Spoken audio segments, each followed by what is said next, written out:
Out is presented by Botano. The game starts now. Here are your hosts, Brent Wallace, Jason York, and Bobby Ryan.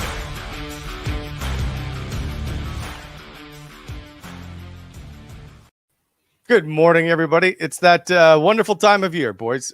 Joined by Jason York and Bobby Ryan, combined 27 years of NHL experience. It's the start of a new season as there's 3 teams in action today. Good morning, gentlemen. How are you? Good morning. Early, but we're here. I feel like we just did this yesterday. It sounds like you're protesting this show already. Yeah, no, not at all. Okay. It does kind of feel like that. I feel like we just got off the air, doesn't it, Bob? We're right back on it. That's how much you guys love working with me. I get it. I appreciate it. Oh, that's what he said. Yeah. As always, this show presented by Botano. Go to botano.ca. As always, we are going to shortly be joined by Jamie McLennan, who has 11 years of NHL experience. So you guys are going to talk about opening nights and what it's like, if you will. Plus, we'll get Jamie's thoughts on the upcoming season with the Ottawa Senators, how Tim Stützle will score 200 points, and how the Sens will win the Stanley Cup. It's that simple. Fair enough? Fair enough. You still sticking with the Leafs in the finals, Bob? Oh, Bobby. I got a text. I did get a text. How's that timeline? What did the Zingle say? It's actually pretty good. He goes, "Are you back on the sauce? Who picked this pot? Who picked this final?" We went back and forth for a little bit. He said I was an idiot, and then he said New Jersey Devils and L.A. Oh, wow. L.A. New Jersey. Wow. Yeah. Wow. That Arizona Heat's getting to him. That's what I said. I was like, who are you trying to get signed by right now? LA or New Jersey? Wow. Interesting. Okay. But you got a lot. Like, I still got emails last night, comments in the show. People are angry with you. I don't care. Hey. All right. Go Let's ahead. see. Maybe Jamie McLennan will have something to say about the Leafs being in the Cup final as we welcome in TSN analyst, former NHL player, and one of the good guys in the NHL and all around people, Jamie McLennan. Noodles, welcome to the show. How you doing, guys? What's shaking today? Noodles, let's just you know what, Noodles. I'm just going to start with you. Bobby yesterday picked a Toronto-Dallas final, and you can imagine being in Ottawa and playing for the Sens. He is being vastly ridiculed.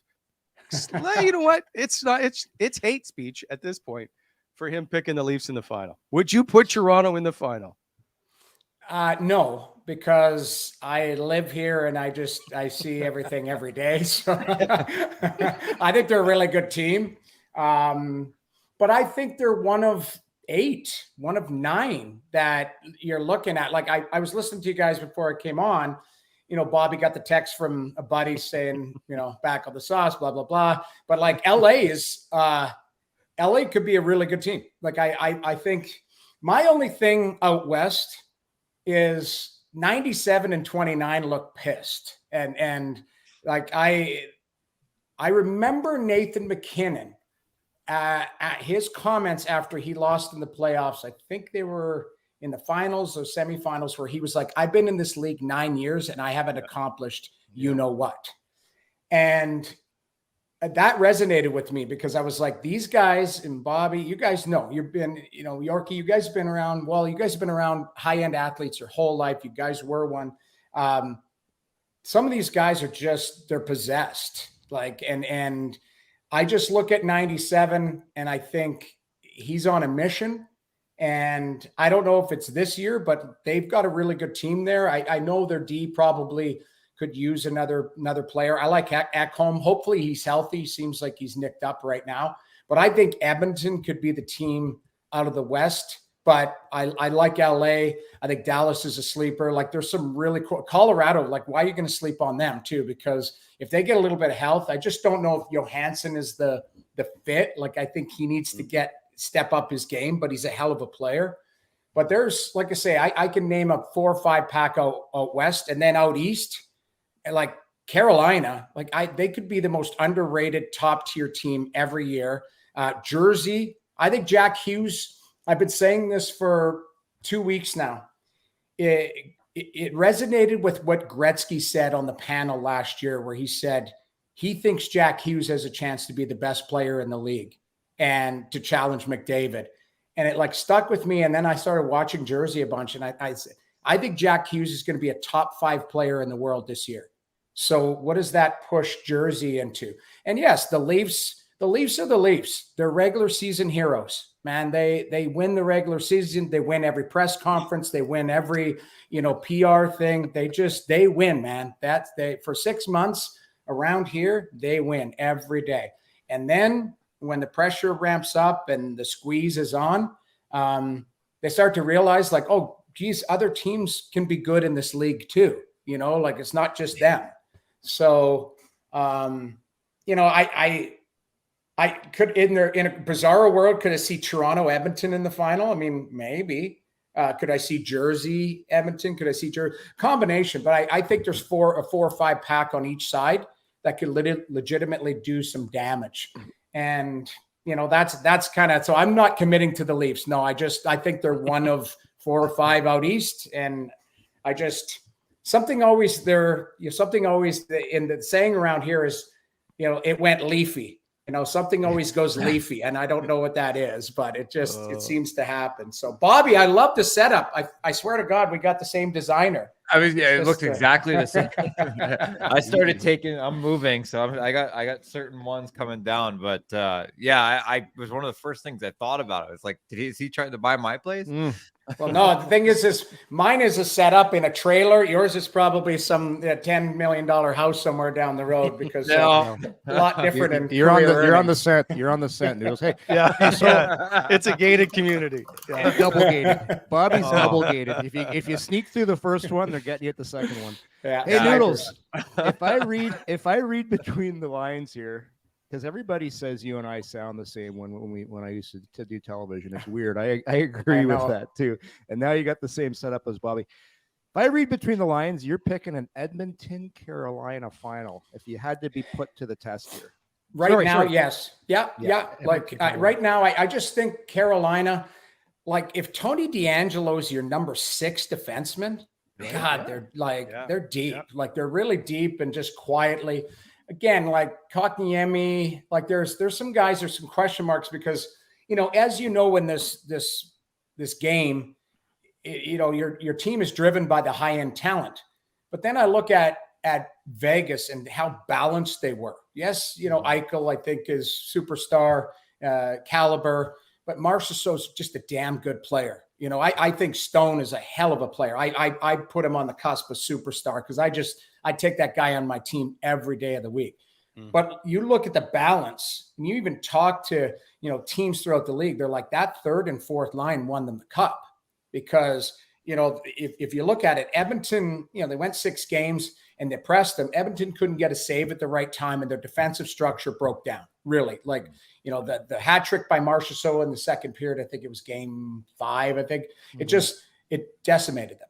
So they couldn't get back. They couldn't handle that. But I look at the depth of Vegas and then I look at the depth of Carolina and they kind of mirror each other. It's not sexy, but man, is it good. Mm-hmm. I agree. I don't like Edmonton's goaltending. I don't want to spend all this time on it, but they don't do it for me. Right. Well, Skinner's 24 years old and he's still learning. I don't see him as a Demko, as a Markstrom, as a Vasilevsky, as, a Hellebuck, one of the 8 top goaltenders in the world. But now you come back to the argument, if you're good enough, God love Adin Hill, he was their 5th on the depth chart. If you put Quickie above on merit, and Vegas won the Stanley Cup with a guy who played really well at the right time. And I've been saying this too. Jack Campbell might revert back to the Jack Campbell we saw in Toronto, being a good goaltender on a good team. So it might, in the end, all you need is somebody to make a save. But you're right. Like trust isn't there unless you've seen the guy do it. And, right now your last image is of Stuart Skinner just going down, getting beat over the shoulders and not looking super sharp. So I don't disagree with that. Until they go earn it, then we're always going to question it. Fair enough. But since we're on the topic of playoffs, I want to ask you if you could give us your standings in the Atlantic Division, which is a hotbed topic because it seems tough. So who are you picking if you can 1 to 8? 1 to 8. All right, let me see. Okay, let's do 8 is Montreal. But I think Montreal gets better this year. Like if you look at it just, based on them being one of the most injured teams last year. So if a guy had a hangnail, they just shut him down for the year. That's just really what it was. Like, that's just because that's what they were trying to do. They were going for Bedard. So it was like, okay, you're playing well, you phantom injury, get the hell out of here type of thing. And so everyone's picking the Leafs. I don't disagree, but I think the Leafs take a step back from the 111 points they got. I think they get about 105 points, not because the team is any less, they're different, but the teams around them got better. Ottawa's better, Buffalo's better, Detroit's better. Everyone's saying, okay, Tampa is going to take a step back because of Vasilevsky. And then I checked and I'm like, don't they have 4 Hall of Famers, like, just playing in front of, like Kucherov, Hedman, Point, Stamkos? Like, that's a hell of a team. Yeah, but they don't have any goaltending. Right, but you all of a sudden Ilya Samsonov went from playing dodgeball in Washington to having 30 wins last year. So how about I just give me stable goaltending on a really good team? And keep in mind, Tampa, every time they faced adversity, they know how to play. So it's like, okay, we're not going to be able to play freewheeling because we don't have a freak in net like Vasilevsky, who makes 8 good saves before we even get settled into the game. Yeah. So Tampa, and I'm not sleeping on John Cooper. Like, guy's a hell of a coach. Like, he's not just going to let this team go, oh, we don't have Vasilevsky, we're going to not win a game for 2 months. So, okay, give me the standings again back. Sorry, I'm rambling here. Okay, so I'll give the Leafs 1, but it's a reluctant because I think they take a step back with points. But I think the Leafs, I have the Sens at 4. So I think, again, it's the same thing with Boston. Yes, you're missing Bergeron, you're missing Krejci, but Allmark, that D is still solid. Like, I like that team, and I feel like they're not just going to crash and burn because, okay, our fearless leader is gone. They didn't crash and burn when Chara left. They found a way to adapt. Same thing. Like, they're going to adapt. And Pasternak's like one of the best players on the planet. So I'll go Toronto, Boston. I will give Tampa love, and I'll go Ottawa, Buffalo, Detroit. Or no, sort of.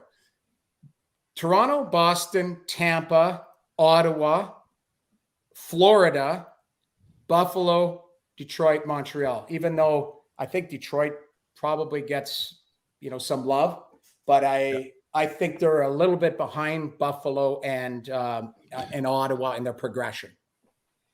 I love it. Panthers noodles. How come you got the Panthers out? I had the note too, by the way. What's your rationale on that one? They had a crappy regular season, but you're missing 2 defensemen for a while there, and I think that's a real drop off. Like, listen, I can make the same rationale. This team knows how to win. Matthew Tkachuk's a rock star, but Bobrovsky and Knight, like Bobrovsky, God, he was lightning in a bottle for about 4 weeks. But before that, it was Alex Lyon that had him wearing a ball cap. So, I still think there's some holes there. That's why and usually teams that go to the Cup final, like, I don't know if they follow it up with like this, amazing start. Usually it's like that hangover, like, God, we didn't train in the summer. We've had a kind of a short off season. So I just look at a step back for them. But, arguments can be made that, they hit the ground running because they know how to play at that high level. And you ask players like, the kid I love there is that Lundell kid. Like, I watched him play the other night. I watched him play live in wherever it was the other day, Sydney. And he's a player, he's a player. And you get Barkov and Lundell, I don't think they're going to be, I'm always committing to 5 guys from the Atlantic, 5 teams from the Atlantic. I feel like the Atlantic's that strong. So I'm always committing to 5 from there. and 3 from the Metro. That's just the way I see it. Couldn't be more wrong. Okay, so before we get into the Sens, guys, I have a question of all of you who have played the National Hockey League. You've seen Stanley Cup rings. So, by the way, last night, good to see Stoner and Eichel on Monday Night Football with the Vegas Golden Knights and the Stanley Cup. Tonight, they unveiled the banner. Have you guys seen the rings that they're getting this year? Nope. These things, to me, they're phenomenal. But this you're seeing is the inside of the ring. Wow. The ice surface is made of actual pearl.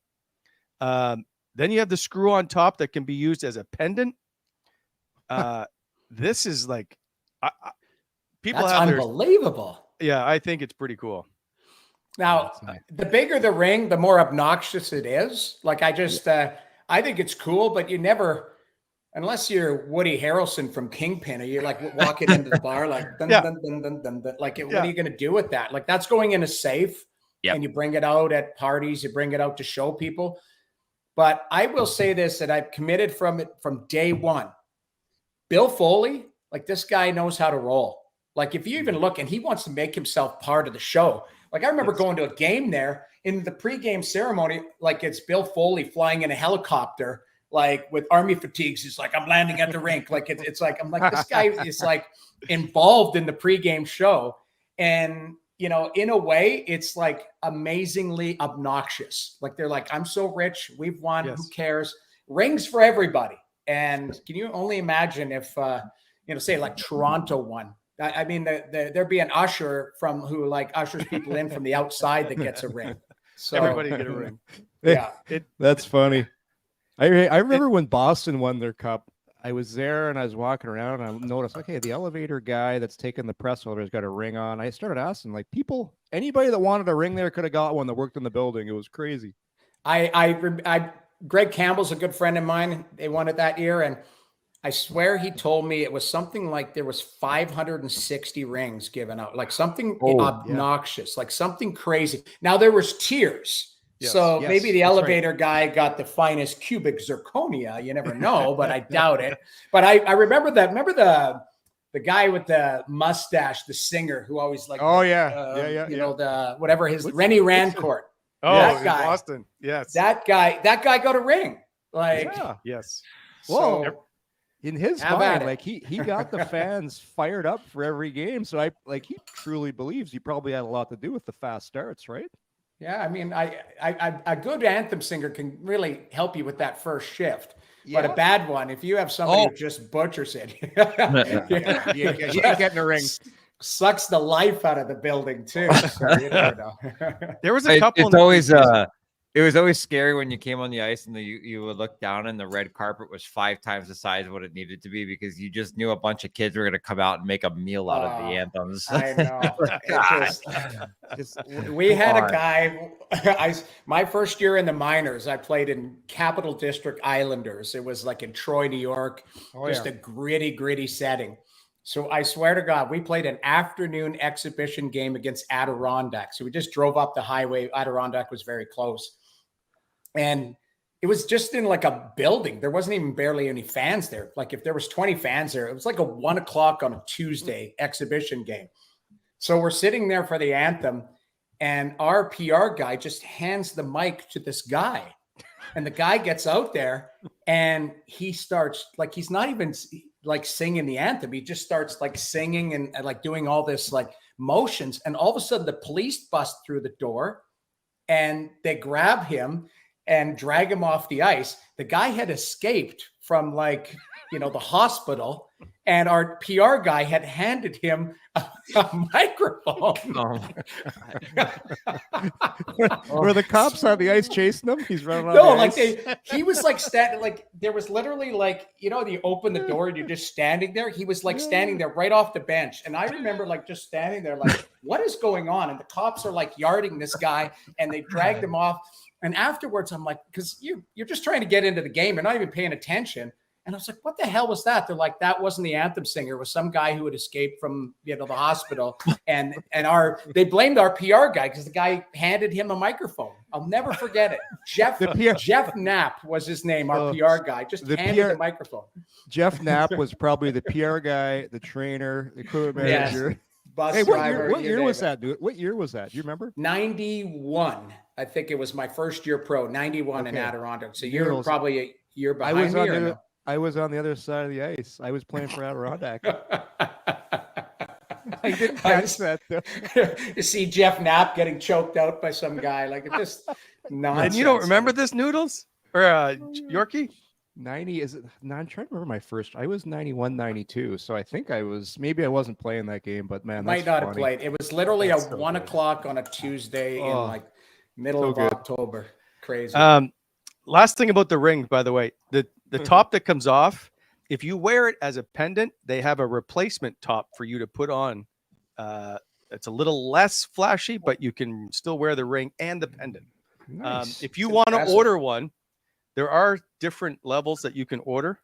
Fan ones. It starts at 10. Oh, there's one at 10,000, one at 7,000, and one at 900. So you can order your own Stanley Cup ring from the Vegas Golden Knights. Would anybody take the 900? Yeah. I'm like, if you're spending 10 grand on a ring that you just want, anyway, good for you. By the way, I petitioned to have Lyndon Slewage sing the anthem for Ottawa on Saturday. I think he should be the one to sing the anthem coming in. Bobby, you would have had Lyndon Slewage sing, yeah, right? He was phenomenal when we did have him. Yeah, I want him to come back and do it. I agree. All right, I'd love to see that.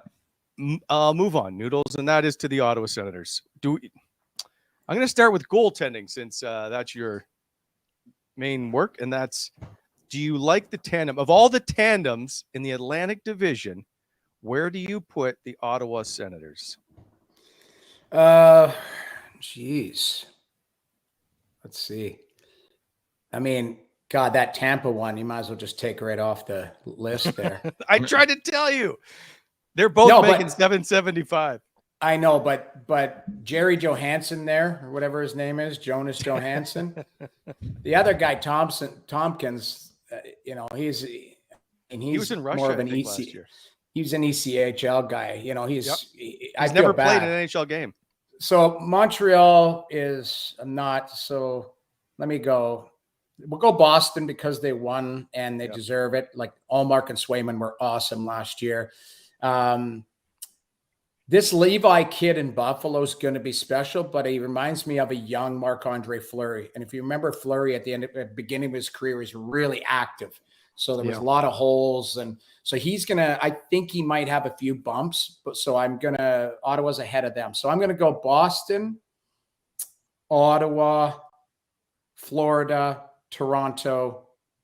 I like Ville Husso, so I'll go there. Then I'll go Buffalo. Then I go Montreal. Then I go Tampa. Just based on now, if Vasilevsky comes back, we're talking a different story. So that's give me 2 months from now, I'll come back on. We'll redo this. But I think Ottawa's right there. Like I'm a huge Korpisalo guy.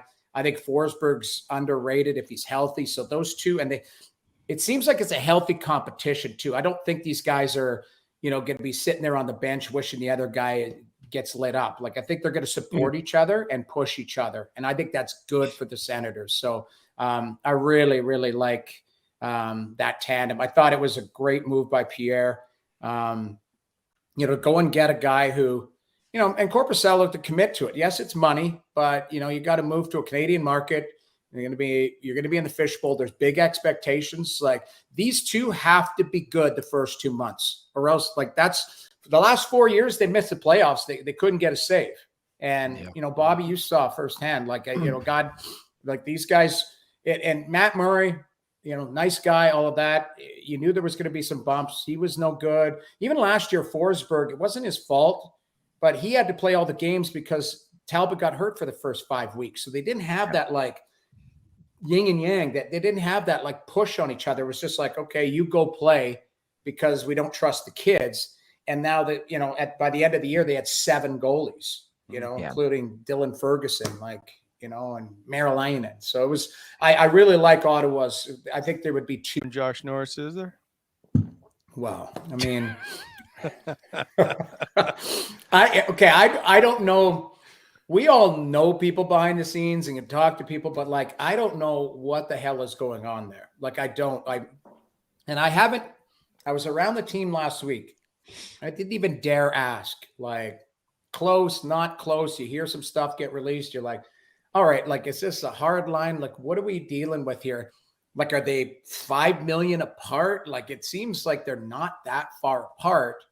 So I kept thinking to myself, okay, is this a player? Is Norris going to go on LTIR, sign Pinto, and then Norris comes off? Like, is it some sort of cap gymnastics? And then it doesn't seem like that. It just seems like they haven't agreed on something. They need Pinto in the lineup. They need him. Like, it's just, and Norris, I feel bad because like, that kid's a player. And now all of a sudden, like, you've had 2 injuries and he might be gun shy too, just to come back. Yeah. Like, okay, like, am I going to put myself in a situation, a loose puck battle? Am I going to win a draw in the defensive zone? Because isn't that the last time he popped his shoulder up was like winning a draw? Like, so I could see them being very slow with him. And I can actually see the player probably being apprehensive as well, just to be, in the mix. It's almost like you got to build some confidence to get back into that game. But man, oh man, like that's a huge drop off going from Tim to Ridley Gregg, who I like, but Ridley should probably be an up and downer this year, Yeah. Agreed. So that's the concern of, but you see, Bobby, and you can tell me too, I know you know Josh very well, but what's the mental part? The block, I understand you don't want to get hurt again, but you need to be on the ice at some point. At some point, you're going to have to test this. Am I to think that he's trying to not take to the ice? See, no. And I think we had this discussion yesterday. I think everybody else is trying to put him in a position where he's the one that's gun shy. And I don't see that at all. I've known Josh. I know that he's probably chomping at the bit. I know that he's in part of the conversations with coaches, staff, the doctor that comes in from the outside to make the decision. Like, it's a big group discussion that happens in 3 different groups. So you actually never get in front of everybody in a room together when these things happen, as you guys that have played know. You kind of get some secondhand information. You say how you feel. And my guess is Josh is not the one that's saying, I can't go. I'm gun shy. My guess is that Josh is losing his mind right now, knowing that something's wrong and it's not feeling the way he's supposed to be feeling. But I don't like that we're, like you said, I don't like that we're making this a mental thing on Josh, because it's not a fair assessment. Well, I love the guy too. Like, that, the scary part is I think he's a star. I think he's just scratched the surface on what he's capable of. Mm-hmm. And, I just, in the back of my mind, I want him to be 100% healthy before he plays, because all I can think of is, like, who's the defenseman in Edmonton? He was their number 1 there. Clefbaum, yeah. Yeah. Edmonton just lost Clefbaum. Like, that, he was their number 1 defenseman. They lost him to a shoulder injury and he never came back. And it's unfair. I don't know the structural part of it. All I can think of is I want that kid, Josh Norris, who I love, to be healthy before he comes back. Instead of, like, this isn't something where you can be like, 95% grind through. It's, concussions and structural stuff where really on critical muscles and situations for players. Like, his shoulder, like, he's got to be able to give hits, absorb hits, be strong enough for loose puck battles. But it sucks because he's such a good player. And could you just imagine Stützle, Norris, Pinto? Perfect. Like, that's unbelievable. Yeah, it's unbelievable. Yeah. And when Pinto gets good enough, which he already is, but now you start pushing maybe Norris to the wing just because he's got a good one-timer and pushing Pinto up if you want to, like, load up a line. Like, that you've got that type of versatility. But man, to start the season, without both of them. And you guys can speak to this more than I can. Missing training camp. I don't know if you ever did. Like, don't you feel like you're jumping on a moving train? I always feel like guys who miss training camp, it takes them a bit, or they get injured because their muscles you go from 0 to 60 really quick. Like, I want him to sign. I want him to be in the lineup as soon as possible, but I also want him to be able to to be able to step right in, not just jump on a moving train and look ill-timed. Yeah. Do you ever miss all of camp, Bob? You ever missed camp? Not all of it, but I've missed most of preseason once. I think I missed some of the early days of camp in Ottawa at one point, not contractually related, but injury related. So, no, but I couldn't agree with Noodles more. Yeah. And you know what? Things are going to get leafy real fast. as you said, if you don't get one at least in Pinto, but these guys got to be in the lineup. In that division, you have to be strong down the middle. But put it this way, if Josh hurts his shoulder a third time, and that's the thing here, like that's going to be catastrophic for the player. So I get it. I totally get it. But something, you're right, Neil. Something's got to be up here, obviously. Well, I just want, the Pinto thing's money, so you got to sort that out. But with Josh, it's structural. It's making sure he's fine, making sure he's comfortable, making sure the doctors are comfortable with signing off on that. Keep in mind, and I'm going to go to the business side of this. This is Josh's livelihood. This is his life. And you get some doctor that wants to go, hey, you know what? You're 90% go type of thing. Like that can come back and bite the doctor in the ass, bite the organization in the ass. They have to protect the player. That is their job. And how many times have we seen this? Now, Yorkie, you and I are older than Bobby, but like in our day, a lot of times the doctor worked with the team. Oh. Nowadays, the doctor's got to work for himself and work for the team, but also work for the player. So this is something that has to be factored in too, is the doctor wants to do what's best for Josh Norris, not what's best for the Ottawa Senators, and you can work hand in hand, but ultimately what's best for Josh Norris is what's best for the Ottawa Senators, because if Norris is healthy and comfortable, then he can play and he'll be a rock star for them. But the doctor's got to, not sign off until he's 100% comfortable in Josh's health too. Noodles, so. You're making me laugh thinking about when we used to play. I remember going in, this is in Anaheim, Bob, my shoulder injury. I couldn't even lift my arm up. And I go in before a game and the coach is like, how's the shoulder? I'm like, I can't really lift my arm up. Got no strength. And he's like, can you play? And I'm like, again, I can't lift my arm up. So probably not. Looks at the trainer. Do you think you can get him ready? The trainer looks at me. What do you think? All right, give it a try. Here we go. Yeah. A little different now. It is, and it should be. I mean, it's yes. Through like I'm joking, but like 1991, my first year pro, I got called up that year, so I ended up getting called up. Our trainer was a guy named Eddie Tyberski, unbelievable guy, Eddie. He's passed since, but no joke. You'd go into the trainer's room, he'd be smoking and working on guys, and there's a pizza there. Put his dart down to be like rubbing the guy and then dart back. Like the game had changed, right? Like it just, like it just was, that was the National Hockey League, but it's like, okay, Eddie, like, what do you think, Tiber? Like, wow, you hurt? Are you injured? Like that type of stuff. It's different nowadays where guys are such fine-tuned athletes. It's big money business, even though the money was good back then. It was nothing compared to today if you weren't a top-tier player. So I don't blame 1991, 1995. That's all they knew. When I played junior in 1988, our bus driver was the trainer, was all of that. Like they did their best. But, if they had an athletic therapist certification, that was one of the lucky teams. I played in Spokane. Our trainer lived at the rink. Like he lived at the rink. Like it just, so through education, what I mean is things have changed. So it's not like, I'm not blaming that. That's all they knew. That's what it was like. Yeah. But things have changed for the positive, for the good. The more you learn about concussions, the more you learn about, separating the player and the organization and everything. And so that's what you come down to it. Josh is getting the best doctors, the best care. And they decide he's ready. That's when he's going to play. Yeah. The Sens, we all know this. The Sens staff is very good. The doctors are very good. This is like, it's fun to tell the old school stories. It just makes me think, Bob, you would have loved the 90s.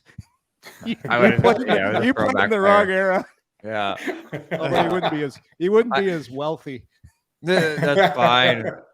But nobody would have frowned on me for having to chew in the hot tub 4 minutes before warm-ups. Oh, There man. would have been.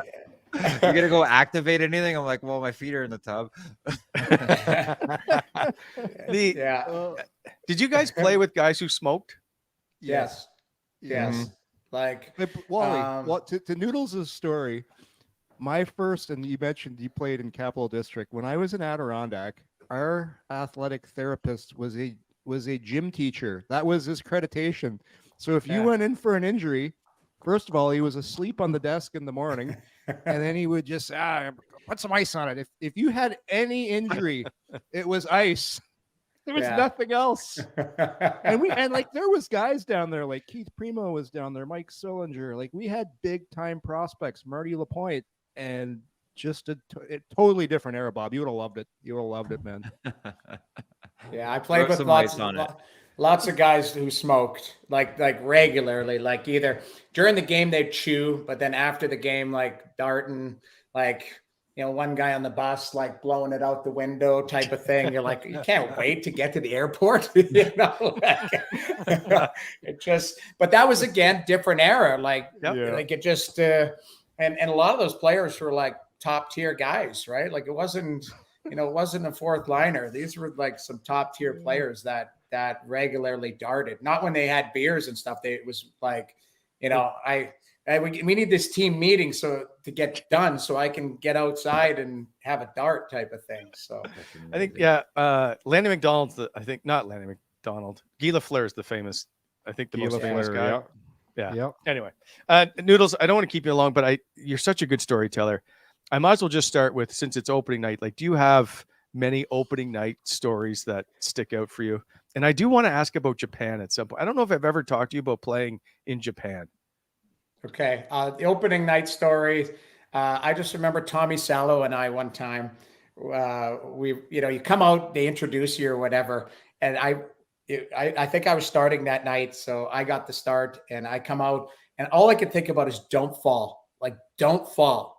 So I get out and I like do the speed wobble, like get out to the blue line, and that Tommy takes one step on and does a header.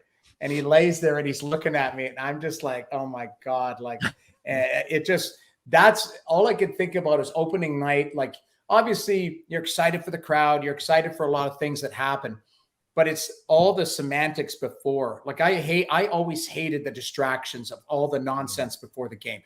The anthem, go drop the puck. Like everything, the anthem and everything is for everybody else. And I know respect, and I'm not trying to disrespect it, but when I was playing, I couldn't care less about anything other than puck drop. Like I had so much anxiety leading up to the game. Yeah. I just needed the puck to drop to see how I was going to play that night. So everything else was window dressing for me. So opening night with the Islanders one night, Tommy, I think, did a header and I was able to skate through it. But and Japan quickly, Japan was awesome. I went to Russia my last year.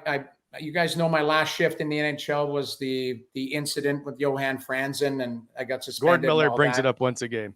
Yeah, once a game he brings it up. So, so I that summer a few teams had offered me deals, but they were either two-way or I still owed the league 4 games, and I wasn't, and some money. I wasn't going to give it to them. So I signed in Russia. I went there for 2 months, and that is a whole other podcast show that I will talk about. Because Russia was just a disaster, but a funny disaster. And then I was going to retire. I left Russia. They hated me. I didn't care for them. And I was going to retire. And my buddy who had played in Japan for 16 years, I grew up with him. He had Japanese descent and he had gotten his passport over there. And he called me and he said, why don't you come and retire with me? Like, it's my last year. We'll play together. So I went over there, and I don't know if you remember this movie called Mr. Baseball years ago with Tom Selleck. He went to Japan. And so it's basically that. You go and you work for a team. So I signed with the Nippon Paper Cranes. It's the biggest paper mill in the world. And the guys in the summer work at the mill, and in the winter they play for the hockey team. No way. And so I get over there, and it was unbelievable. The culture was amazing. You want to talk about smoking? Like, name me a teammate that didn't smoke on that team. So you get there, and it was the equivalent of the East Coast League. So there was 2 good lines, and then it was a real drop off. You had to have some locals on the team and stuff. And we had like a 15-year-old kid on the team that they were developing. But the hockey was amazing. The one thing that was really unique was before the game, everyone had to line up and bow. And so you bow to the crowd. I like it. And then after, so the sign of respect for everybody. And then after the game, you did a lap and you thanked everybody for, regardless, you lose 9-1 and you're still thanking people for showing up and that, which I thought was kind of unique. But the culture was amazing. Like, and you know who else I brought was Tyson Nash. So Tyson Nash and I went over, and oh boy, man, we were in the karaoke every night. We were just killing it. Imagine like 2 English-speaking guys at karaoke singing like the Beatles. Like, we just tear the house down. It was awesome. So I love Japan. I loved it. Wow. It was such a great. And think about it. There was 4 teams in Japan, 2 in Korea, and 1 in China. So where else are you going to ever, visit these countries? I got paid to go and see these amazing countries, and Korea was really cool. China was like unique. Like, I'd never been to China, Beijing, and that team was last place. So they said, you don't need to dress. So I sat there in the stands after going and shopping all day. I bought 10 pairs of like True Religion jeans for like $12. Like, there's a place called the Silk Market there. You could just buy anything for any.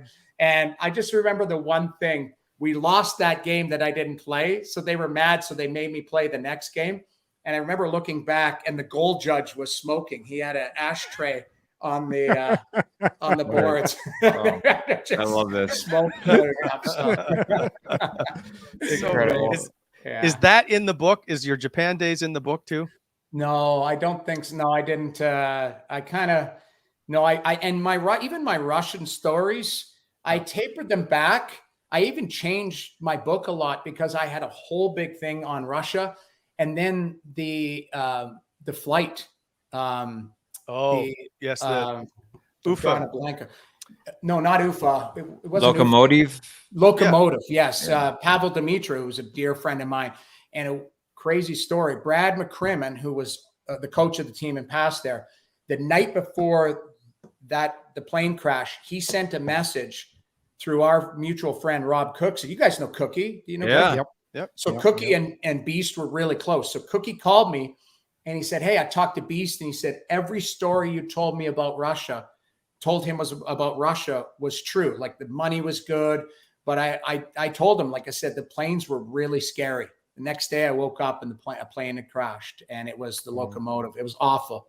But so I pulled a lot of stories out of that book because I didn't feel like it was right to be making fun of that situation or having fun with it when I had lost 6 teammates and friends on that flight. So, but it was, man, oh man, like Russia was that's a different podcast. I could tell you 100 stories.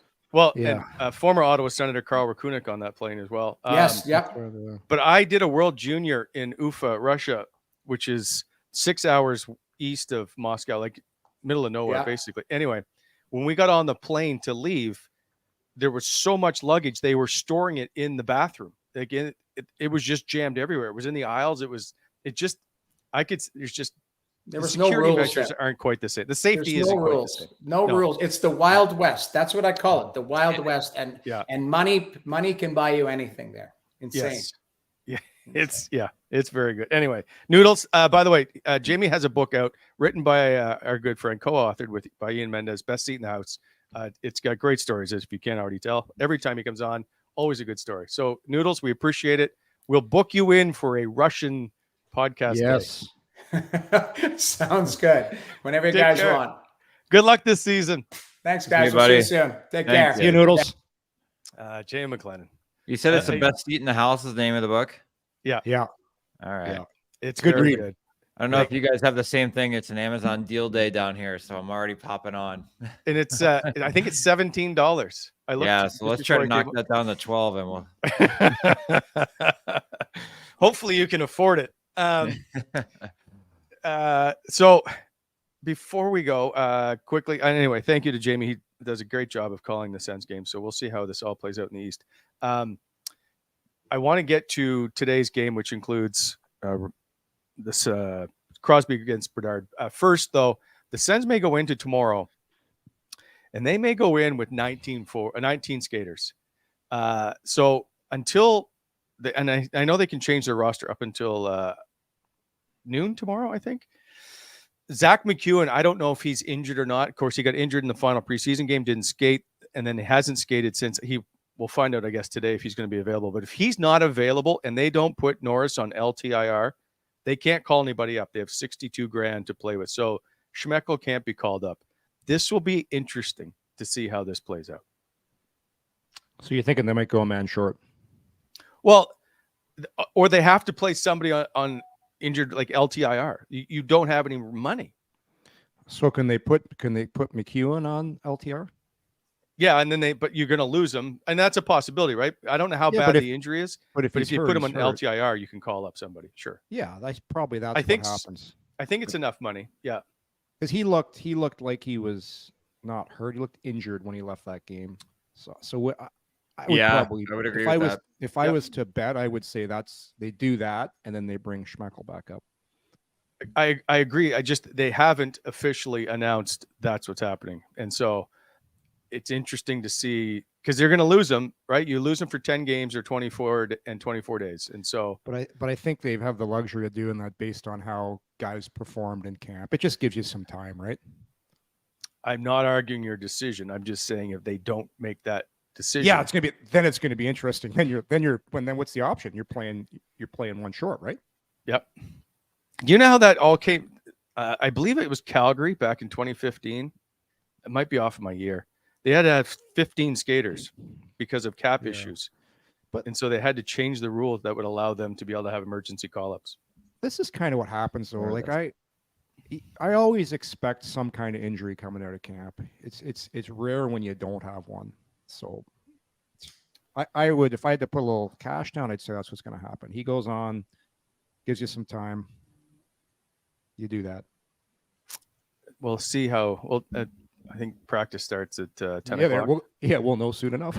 Yeah, very quickly here. So we'll find out. By the way, those who don't know, we have a show tomorrow just before puck drop, or an hour before puck drop, so 6 to 7 p.m. We will be live and on the air. Quickly, before we get to Batano Lock of the Day, our show, as always, proudly presented by our good friends at Batano. Go to Batano, download the app. Live betting, bet builder, all that stuff, including getting your picks in for a Stanley Cup champion, which will be the Dallas Stars. And, of course, bet against the Leafs if you can. And then you can pick Hart, Trophy, all that stuff. Go to Batano, where the game starts now. Also, by BEI, Bonisher Excavating Inc., heavy civil general contractor. All your aggregate needs, equipment rentals, and more. They are in the Ottawa Valley. Bonisher Excavating, 613-432-1120, BonisherExcavating.com, helping to shape the Ottawa Valley. All right, boys. So it's game one. So I'm bringing back Lock of the Day. I know it's not a Sens game, but this is a big game. It's got Crosby against the new guy, Connor Bedard. I know you may be shocked to know that the Penguins are favored in this one, but I'm more interested in does Connor Bedard get a point? Does Erik Karlsson get a point? What do you guys think on this one? Bob, let's start with you. Also, your good friend is in this one, Tyler Johnson. So do you have to pick Chicago? No, he knows that. Okay, so what is the major lock of the day? Am I picking a team, or do you want me to? I would say pick either. You think Karlsson will get a point, or Bedard gets a point, or does he get a goal? Crosby, does he score? My lock of the day. Yeah. My lock of the day is that Bedard gets on the board. He gets a point. Fair enough. Point in his debut, no problem. So that's a minus 133. So you'd better off to pick the no, but yeah, doesn't matter. Doesn't matter. Yes. I also took Toronto in the finals, so yeah, well, that's right. So Bedard with the point, says Bobby Ryan. Okay, Yorkie. So what are my options here? You can take the Bedard thing. You can take a win. You can take a loss. Karlsson point.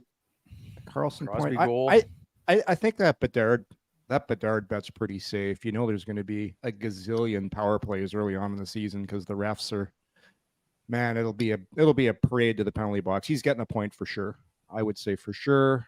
I like Pittsburgh at home.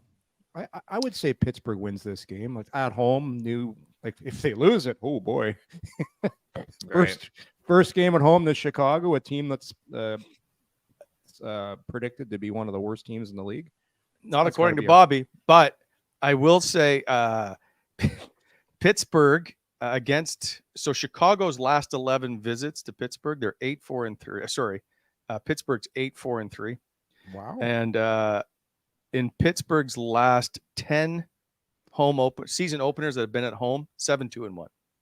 There's something to be said. I always loved on the road when you went into a really nice building, had a good setup, good visiting room, easy little walk to the rink there in Pittsburgh. I always loved going there, even to that old shitty rink they had, the old Igloo. Mellon, yes. The Mellon. But Mellon. That setup now is sweet. Like, that's a great building. I still think Pittsburgh wins, even with that record. I don't see them losing. I'd give Pittsburgh a lock there. They pumped, I think, $30 million into it this summer to expand it, add more, another restaurant down by the locker room, redid the Lemieux thing, new clock. Yeah, they've done a lot of work there. Yeah, for people that haven't been there, that was it Lounge 66, they call it, down below in the court. It is like basically a shrine to Mary Lemieux, and you can go down there, have dinner. Look, it's a VIP lounge, right, for people that have a certain kind of ticket. Yes, Anyway, and Detroit's restaurant that's right by the locker room as you walk out, Bob. That whole area is amazing. Yeah. It's just a great way. That's where, they had it closed, obviously, for most of the year. Well, no, I'm sorry. They shut down half for COVID testing because we had to test every day. But during the games, they would open it up and it was a different kind of setup now than it would have been in a normal year. But I always found it interesting that you had to walk past a lot of fans to kind of go on the ice, even though there's a separation in the glass. Mm-hmm. I always found that interesting, but I've heard the guys always said the food in there is incredible. So I was, kind of, I'm like just looking at like making a normal year here so I can just go bury these pizzas after the game. They had, by the way, best media meal might be in Detroit as well. That's really, yeah. It's one of the best. Wow. Of course, it's always stocked with Little Caesars pizza, obviously, but they have the Sunday machine where you make your own Sundays. Of course, all the guys are over there. The salad bar never gets touched. And then they have the carver with the ham or whatever. Yeah, it's they do a good job. Yeah, it's really good. I would say put the money on a Pittsburgh win, but I will not dock you for this game. We'll just clear the slate and begin tomorrow for the lock of the day for the season. Okay, perfect. I like it. All right, boys. See you tomorrow, 6 p.m. Thanks everybody for stopping by and watching Coming In Hot, presented by Botano. See ya. Coming In Hot is brought to you by Botano.ca. Please hit that like button and subscribe to our channel to never miss an episode.